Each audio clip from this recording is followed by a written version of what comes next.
Look at this photograph. We see a dense knot of double-decker buses and cars entirely choking the street.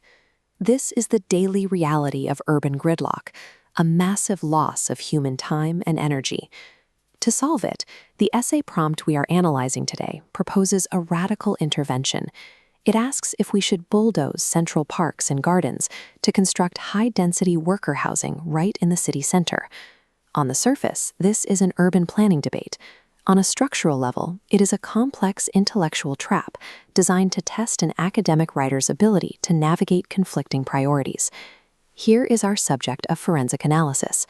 This prompt demands a definitive stance on how space should be utilized. Conquering it requires balancing the immediate, daily convenience of the individual commuter against the long-term biological survival of the city itself. The writer of this essay navigates the trap by deploying the concession-refutation architecture. The first phase is the concession. The author strategically validates the opponent's strongest point to establish their own intellectual credibility early in the essay. The second phase is the refutation, where the author systematically dismantles that opposing argument by exposing its systemic flaws. We see this structure established immediately in the highlighted thesis statement. The author firmly refuses to sacrifice green spaces, stating clearly that the long-term disadvantages outweigh the potential benefits. Prioritizing long-term systemic health over short-term mechanical efficiency creates a logically resilient argument that addresses the underlying causes of urban congestion. Moving into the first body paragraph, we enter the concession zone. This flowchart outlines the strategy. Using the transition word admittedly, the author momentarily disarms the reader and opens the door to the pro-development logic. The author accurately summarizes the opponent's primary loot. Shorter distances equal faster commutes, which theoretically equals increased worker productivity. This photograph provides the context for why that argument is appealing. When workers live far out, highways turn into parking lots during rush hour. But the author immediately prepares to attack, pivoting on a critical phrase, predicated on the assumption.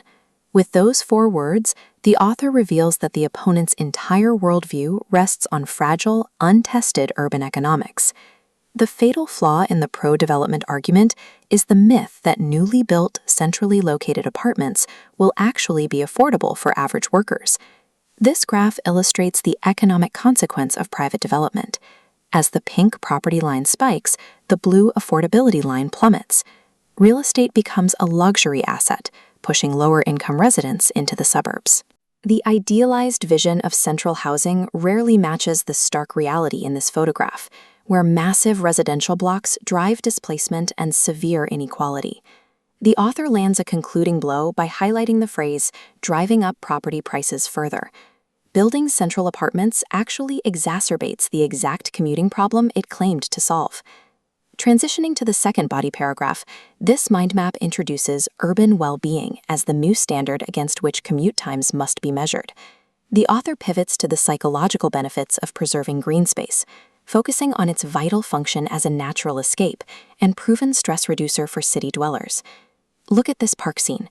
Open, natural spaces where citizens can congregate, exercise, and relax are historical and biological necessities for dense populations. Removing these spaces triggers immediate sociological consequences, specifically severe overcrowding and a spike in localized pollution.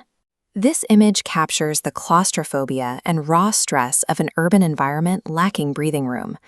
Saving an hour of commute time is a false victory if the destination city becomes toxic to human mental and physical health.